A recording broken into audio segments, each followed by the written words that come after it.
Y'all, if I thought last week's holiday gift guide was hard, today was on a whole other level because it made me realize just how much high school romance I read, and limiting it to just 5, it felt impossible.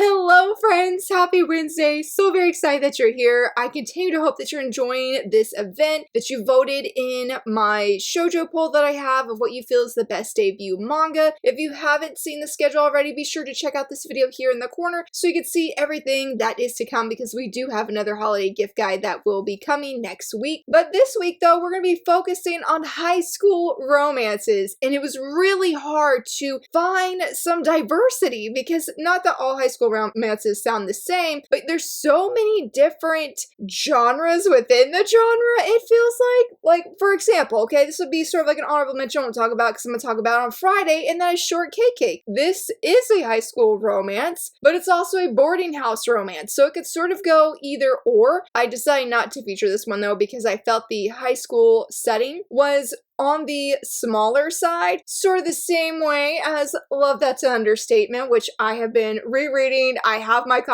physical copy of Volume 3 pre-ordered, and I'm so very excited. I mean, I know Risa is at cram school, but there's not a lot of high school setting, so I'm like, oh, and this is another one that's a delinquent romance, and I would highly recommend both of these. I was like, I must find a way to just casually insert, so I guess you could say those are like my honorable mentions, but I really wanted to try and offer some diversity like I did with the historical reads. I hope that I did okay with that. So I guess we'll go ahead and jump right in, though these are going to be in no certain order, okay? But listen, when it came to number 1, that's it. We're going to feature it first. I had to do Glass with a Chance of Delinquent. I love this manga. This won my, I was about to say my event, but it won for what I felt was my favorite read of 2024 was Glasses. I loved it so much. I have gushed about several times how I'm double dipping. I mean, we just talked about, or not just talked about, but I did feature it in my short on Sunday. And this is another one that sort of has a little bit of a crossover genre because it also works really well for a delinquent romance. It is about our female lead here. Her name is Momo, and she is afraid of and does not like delinquents. In middle school, she was pretty much bullied and picked on and made fun of, and so going into high school, she said, I'm going to give myself a makeover. I'm going to be sort of a different person. That's exactly what she did. She has the makeover. She basically dyed her hair blonde. She didn't change her weight or anything like that, though she wears contacts now because she did wear glasses as well. And she's looking for a club to join because at this high school she's going to, it's mandatory, and she's really not finding any success until she gets to Ichikura, our male lead, his club, which is the Helpers Club, I believe is the name of it. She's like, Ichikura is great. He's so far from the delinquents. He's sort of nerdy. He's nice. He's kind. Until one day they're doing their job or whatever for the club, and yeah, she finds out that he was a delinquent and he still has those delinquent vibes. And the title comes into play because he feels if he puts the glasses on that it sort of not gets rid of his delinquent ways, but he's sort of undercover and nobody would know. The thing is nobody has known until this event happens, and Momo here does find out. So it's her story of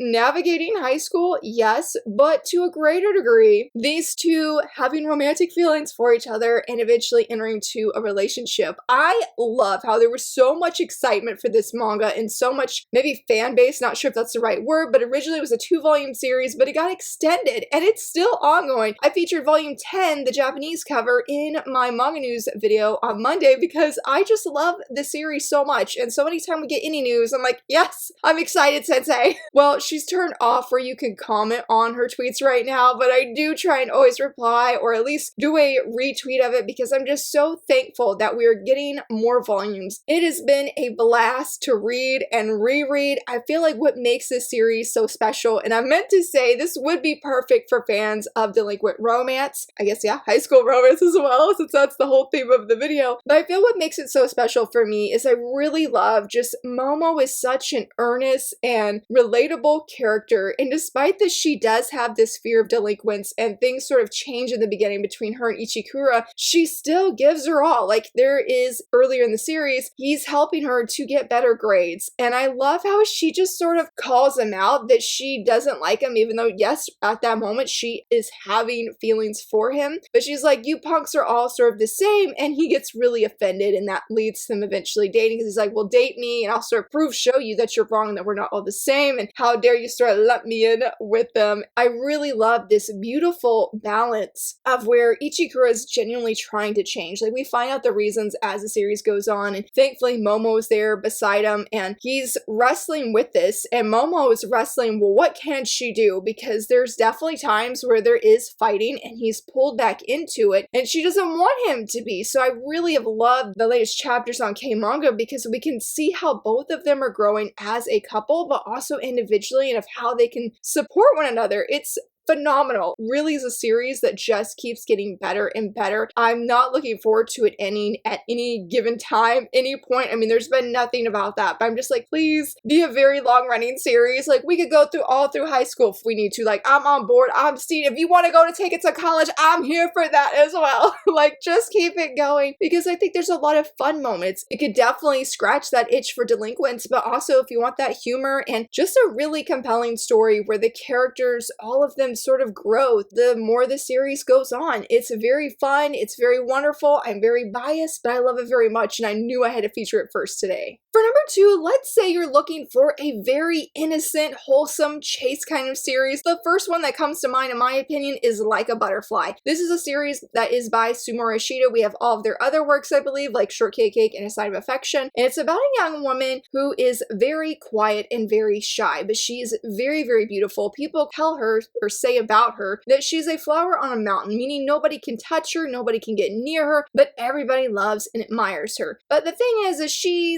she's okay with this, I guess you would say. It's really not until she meets the male lead. Is his name Kawasumi? But when she meets the male lead, she's very much drawn to him, because I forget what he says. I unfortunately don't have the series anymore, but he says something that sort of defends her or puts off these admirers who are like, please go out with me, we just want to be with you kind of thing. And he steps in, and that's when she becomes drawn to him and wants to get to know him, but she's so quiet and introverted that it's very hard for her to speak her mind and even express interest, even though we can see as the reader into her mind that she very much likes him and is very much attracted to him. So it's their growing, very slow growing love story. This is very slow. I mean, I know I just said that, but I think it's important to know that when you start this series, the romance is there. It's sort of like a slow burn, because even though they do get together before the end of the series, I feel like there's just so many things that they're working through, because I feel like what makes Like a Butterfly very unique is that both of the leads are very introverted. And I feel often that in manga, at least shoujo manga specifically, that when we get series that have an introverted, very shy and quiet character, we have somebody to offset that or balance that out with a very popular character. There, a female lead is a perfect example. I'm pretty sure that, because the female lead is very introverted and quiet, while the male lead is one of the hottest popular guys in the class / school. We don't have that though in Like a Butterfly. They are just two innocent, wholesome, fresh little beings who have no idea what to do when it comes to romance, what to do to even enter into a relationship. And I feel like they're very sweetly fumbling along, trying to do the best. And I stopped reading about halfway, I believe, because overall it's a pretty chill series. You're not gonna find a bunch of drama. Yes, we have like a love rival who's like, I'm not gonna lose to you, but she's realizing that she is. And then when things come up, they don't really know how to handle it. Like from the event I recall, because the male lead is in some kind of martial arts club, and he's starting to focus a little bit more on that. Not necessarily purposefully. I think he gets injured, and she sort of wants him to stop because she's concerned about his well-being, and they sort of clashed heads. There wasn't a big debate or big argument, but you could tell there's some feelings there, and it's causing complications for their relationship. So I find all of that very interesting, that more than seeing seeing them verbally speak their feelings, which they're working on, at least from what I had read. It's more of the reader who's reading these internal thoughts of what they're thinking rather than communicating it to one another. Now, this is not a series of misunderstandings per se or lack of communication. I feel like it's just two very normal everyday people that happen to be in high school and are trying to do the best that they can. It is very, very sweet. I mean, it is one of those series that would be G-rated. It's very precious and innocent and very, very wholesome and not much stakes or drama. It's a very quiet kind of series, literally and figuratively. So I think that'd be a really, really good one, especially if somebody is getting or wanting to get in manga. Let's say, unfortunately, that they were similar to me, that they heard a lot of negative things about manga, that manga was, say, just all R-rated, R18 material, or it's all demonic, like a lot of negativity, which as manga readers, we know there's so much out there that no, that is not all manga. You will find that manga, but that's not all that it is. It'd be a great series for an early middle school, elementary manga reader, or who's wanting to be a manga reader and enjoys reading romance, especially if it's on the sweeter side. And if you just want something, say you're just into manga in general already, and you want something that's very sweet and you don't mind being in for the long haul, so to speak, then yeah, this is a really great series I would recommend trying. Now for number 3, let's say on the flip side, they're like, okay, that's great, you know, wholesome is nice, but you want something trashy. No Longer Heroine is that series. I don't own this series anymore. I couldn't make it all the way to the end. It is a very trashy kind of series where nobody's making a good decision at all at any point, mainly. I mean, they may feel they are, and there may be like one good decision for every 15 bad decisions, so to speak. It is about our female lead. Her name is Satori. Her best friend is the male lead. I don't remember his name right now, but they have been best friends. She knows that no matter how many girls that he may date, that she's still the #1 heroine in his life story. She's like, oh, I'm not worried. He'll always come back to me. She's content to sort of be on the side because they're just best friends. But then a girl enters the picture, and this girl, for whatever reason, is very different than all of the other girls that this guy has dated. And it's him getting into a relationship with her that Hattori starts feeling and starts thinking, maybe I'm not the heroine in Rita's love story. And she is not okay with that. So begins this love triangle, very messy relationship / romance that unfolds in this series. Now, I will say it is a fun time. You just can't think about it. And funny enough, as much as I've seen hate for this series online, Hattori, funny enough, is a really relatable character when I think back to teenage me and how I didn't do the things that she did, but I feel like there's some really real moments I'm like, I just can't bring myself to hate Hattori because I see what could have been me in her. And it's just so overly complicated, and feelings are very much real, and it very much highlights how as teens and maybe even as adults that we can go back and forth. Like we're like, yes, I'm locked in for this guy or this girl, but then you see somebody else and you're like, you know what, I'm gonna date them now. Your feelings get invested, but you're still feeling like you got feelings for the old person, and you're sort of going back and forth, but you're trying to be faithful. It's a hot mess, okay? It is a hot mess. Now, I do know how No Longer Heroine ends. I wasn't willing to financially commit for the last few volumes, mainly because I got really mad at the one character who I felt was making the best decisions in the manga. I'm like, no, what have you done? What have you done? And to this day, though, I would read the few volumes left to see what happens and how things go down for Hattori, because there was a character coming on the scene and it was like, oh, okay, like where do we go from here? What is Hattori going to do? There's a lot of hilarious expressions that Hattori makes. I mean, honestly, you could just read this series for those expressions because of how funny they are. They are hilarious. If I can, I'll try and leave a few images or panels if I could find them online to share with you, because it is gold. I mean, this definitely has some of the funniest art that I've read, and it's hard to say I enjoyed this series, but I feel like I enjoyed my time overall. Like, I don't have any negative feelings towards it outside of I'm mad at what that one character did. But you know, they're high schoolers and you can really see them trying. They're trying, y'all. I do believe that they're trying. It's just really messy in the trying and the things that are coming and the things that are happening. And yeah. So if you need something that's just messy and you're like, let everybody basically make a bad decision and highlight or show the worst part of themselves, else, yeah, this series is pretty much it. It's a good series I'd recommend.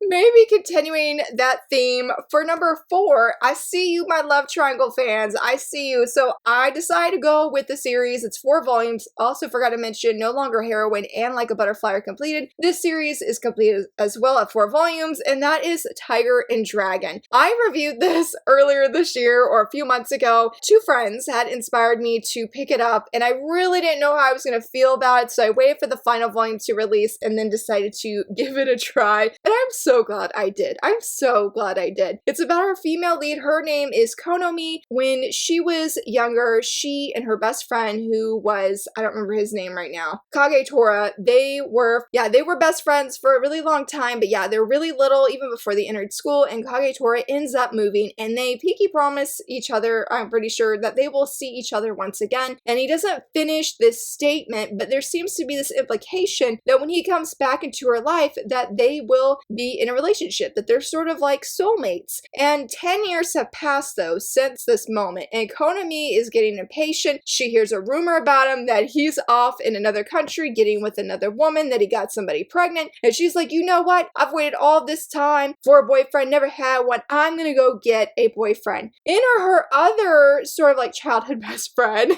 Tatsuomi, and he basically says, hey, if you need a boyfriend, I will volunteer kind of thing. And she starts having feelings for him. But plot twist, Kagetora comes back and he still has feelings for her, and she still has feelings for him. So now she's caught in this ultimate love triangle where she has feelings for both these guys and doesn't know who to choose. This series is over the top. If you need something that's just pure comedy, where the decision making is pretty outlandish in this one as well, not necessarily for bad reasons where things get bad to worse, more it's just over the top. Konomi knows she's a hot mess, and the decisions she makes are very earnest. Like, I do think there is an earnestness to her, and she's genuinely trying to do her best and choose one of these guys. And she even admits to them that she's trying to choose one of them and is really, really struggling. I think it's a really great series if you love going into a series blind and you're like, I don't want to know who is the end game. This is a good one, because I truly didn't know who she was going to choose. Now, I was rooting for a certain guy, but I didn't know who she was going to choose. And I really love how she came ultimately to her decision, because I felt that there were moments where, yes, this is over the top, it's outlandish. One of the funniest moments I've ever read in manga is in this series. Like, I've never seen anything like it. You have these moments, but then you have these really down-to-earth moments where Konomi's just really thinking about, am I doing the right thing? Am I hurting the people around me? And why, even if unintentionally, am I hurting them? So it had this underlying depth that I really was caught off guard by and didn't expect. But that love triangle, this is for you if you're looking for one. I wish it was available right now, because I was trying to find a reverse harem, and Love at First Memory, I've heard, is a phenomenal, funny reverse harem series, but unfortunately that's not out from Kodachi just yet. I believe it's a 5-volume series. I know it's by the same creator as Boss Bride Days, which I also wanted to say because I love that manga. I've only read 2 volumes, but I reread it this weekend and it was so good. But the thing is, there was no high school setting because she is a shut-in, and yeah, that leads to some really funny shenanigans. So if one was a digital only and the other one was out, I would have added those 2 to this list holiday gift guide today. But for the love triangle, this is the best I could think of. I know it's different than reverse harem, but man, again, if you need something funny and you just want to turn off your brain, don't think about these decisions, don't think about how crazy this situation is of different things happening. Yes, this is such a fun and good series that I would highly recommend. It has definitely surprised me. Like, if I had a thing of top 5 most surprising reads that I super enjoyed, this would be on it. It was unlike anything I expected it to be, and just had a really, really great time, and genuinely didn't mind that the love triangle was just so all over the place, because the characters themselves were all over the place. Last but not least, let's say that you know somebody who's wanting to get into manga, sort of like when we're talking about like a butterfly, but you want something low commitment, something that'll be really easy for them, or maybe you're looking for something where you don't have to commit to a full series. I got your back, and I'm gonna say Hodori Hote First Kiss. This is by the same creator of Fall in Love You False Angels, and I do have a video review of this one as well. It is a standalone. It has 4 short stories combined into one volume, and the one volume is really not that thick. Like, to give it a comparison, well, I guess they are the same size, but Glasses is smaller, but this is so fun. I really think this is a great one for this holiday gift guide because it has a little bit of everything. We have the senpai-kohai relationship, we have childhood friends to lovers, we have a delinquent-like story, which was one of my favorite, and then the fourth one was, I was trying to think of what their trope was. They wear glasses like both the leads do, and that was really fun because I feel like heroines or even heroes that wear glasses through the entire series or through an entire story is just really, really, really low.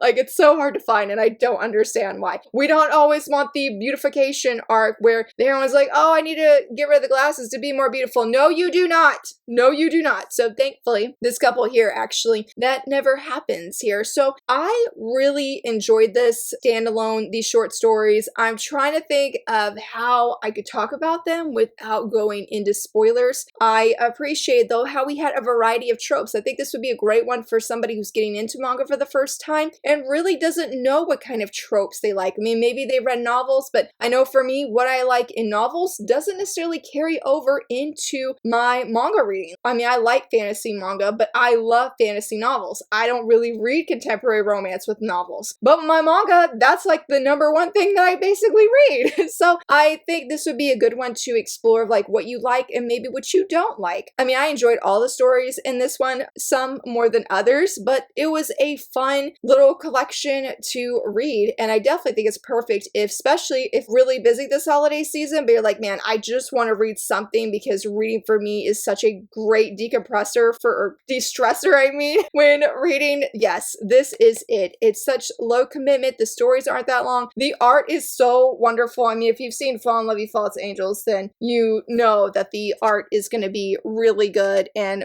very, I was going to say drawn in, but I was like, no pun intended, but really just bring you in because of that art style. I'm sorry, though, that I can't talk more about this one because I don't want to give away the things that happen with each story outside of, I feel like, the basic trope to help give sort of an idea, because they all happen in high school and then all of them have a first kiss. Like, that's the biggest theme / trend there. I will say one thing, if I'm remembering right, that I really enjoyed is that each of the young women in these stories I felt were the ones that took action first, and I admired their courage and their bravery so much to just come out and say, hey, I like you. I thought that was phenomenal. So if you do like heroines who are maybe not as passive, if that's the right word, or I think that'd be like the right word, and you want somebody that's maybe not gutsy per se, but willing to put themselves out there on the line because they are confessing, yes, this is another reason that you should try this out. I really, really enjoy it. And thankfully, since it's one volume, I mean, again, you don't have to commit financially to other volumes, because I did want to try and feature shorter series that were below at least 15 volumes, even though, like, there's just so much. Like, we have Iosaki Saga back here. I thought about doing that Wolf Boy Is Mine. I mean, there's just a condition called love. Like, y'all, there's so much, but I hope that featuring these 5 showed the variety that in the high school romance genre can offer for readers who are new, and like new readers into manga and older readers who have been reading manga for several years. Yeah, let me know, what would you recommend though for high school romance to any reader out there that would be interested? I would love to hear what you'd have to share, because again, there's just so much, and I'm like, man, I should have made this like a top 15 kind of video. But yeah, let me know down below, and if you enjoyed this video, please give it a thumbs up and subscribe. Thank you so much for watching. Bye!